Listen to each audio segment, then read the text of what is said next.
মোৰ নামটো শ্ৰী অমূল্য চেতিয়া, কোৱামা সন্দিকৈ বানমুখ গাঁও। তৰালি চেতিয়াই মোৰ ছোৱালী তৰালি চেতিয়াই যিটো ৰিজাল্ট অৰ্হতা দেখালে তাৰ খুবেই মই আনন্দিত হৈছোঁ। তাৰপিছতো আগন্তুক সময়ত যিখিনি হাই ছেকেণ্ডেৰীত পঢ়িবগৈ তাতো যিমানখিনি মই সহায় কৰিব লাগে সিমানখিনি সহায় কৰিম। তাইক পঢ়াৰ প্ৰতি আগ্ৰহ হ'বলৈ মই অপ্ৰাণ চেষ্টা চলাম বুলি আশাৰে মই আপোনালোকৰ আগত দোহাৰি কৰিছোঁ। এইফালে এতিয়া পিছত মানে তাই যিমানখিনি বিচাৰিছিলে এই মেট্ৰিকৰ সময়ছোৱাত মই সিমানখিনি তাইক আগবঢ়াব নোৱাৰিলোঁ।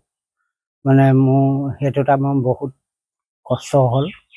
কেতিয়াবা কাম পাওঁ, কেতিয়াবা নাপাওঁ।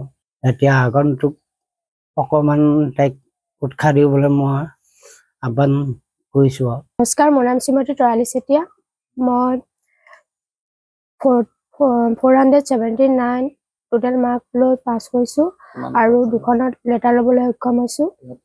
মেথছ আৰু ছায়েন্সত পাইছোঁ 89 আৰু ছায়েন্সত 85, আছামিজত 72, ছ'চিয়েল ছায়েন্সত 71, জিঅ'গ্ৰাফীটো 71, ইংলিছত 70। কেনেকৈ পঢ়িছিলা? মই 3 ঘণ্টা ভালদৰে মন দি পঢ়িছিলোঁ আৰু ছাৰ বাইদেউসকলে যিখিনি পঢ়াইছিলে সেইখিনি ভালদৰে মনোযোগ দিছিলোঁ আৰু আমাৰ মৌচুম দাদাও বহুতখিনি সহায় কৰিলে। সংগীতা মেম আৰু সুমন দাদাও বহুতখিনি সহায় কৰিলে। তাৰ বাবে মই তেওঁলোকক কিদৰে ধন্যবাদ জনাম মই নিজে ভাবি পোৱা নাই। আৰু ইয়াৰ পিছত কি পঢ়িবা? ইয়াৰ পিছত মই হাই ছেকেণ্ডেৰী কমাৰ্চত পঢ়িম বুলি ভাবিছোঁ।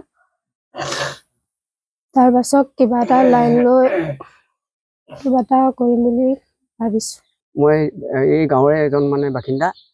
আমাৰ এই পিছপৰা গাঁওখনত আমাৰ গাঁৱৰ পৰা 6গৰাকী ছাত্ৰীয়ে পৰীক্ষা দিছিলে। 6গৰাকী ছাত্ৰীয়ে সুখ্যাতিৰে উত্তীৰ্ণ হৈ গৈছে আৰু বিশেষকৈ আমাৰ এই তৰালি চেতিয়া ছোৱালীজনীয়ে ষ্টাৰ মাৰ্কসহ দুখনত অংক আৰু বিজ্ঞানত লেটাৰ মাৰ্কসহ উত্তীৰ্ণ হৈছে। আৰু আমি সকলোৱে ছোৱালীজনী ইমান ভাল ৰিজাল্ট কৰাৰ কাৰণে আমি গৌৰৱ অনুভৱ কৰিছোঁ। বিশেষকৈ ছোৱালীজনী মাৰ্ক নাই, যিহেতু বাপেকে দিন হাজিৰা কৰি পেলাই ছোৱালীজনীক যেনে তেনে পঢ়াইছে। তাই ইয়াতকৈ হয়তো আৰু উন্নত ৰিজাল্ট কৰিব পাৰিলেহেঁতেন। তাই পঢ়িবলৈ তেনেকৈ আজৰি নাপায়, ঘৰুৱা কাম কাজত ব্যস্ত থাকিবলগীয়া হয়। তাৰোপৰি আৰু কণ ভাইটি দুটা আছে, ভাইটি দুটাক আপডাল কৰোঁতেও তাই সময় যথেষ্ট লাগে আৰু দেউতাকটো ঘৰত নাথাকেই, দুয়োটাকে হাজিৰা কাম কৰিবলৈ যায়। তথাপিতো যে ইমান ভাল ৰিজাল্ট কৰিছে আমি সকলোৱে গৌৰৱান্বিত কৰিছোঁ আৰু তাইক ভৱিষ্যত আৰু উজ্জ্বল কামনা কৰিছোঁ। আৰু তাইক আমি পাৰিলে সকলোৱে আমি গাঁৱৰ ৰাইজেও সহযোগ আগবঢ়াম বুলি প্ৰতিজ্ঞা কৰিছোঁ।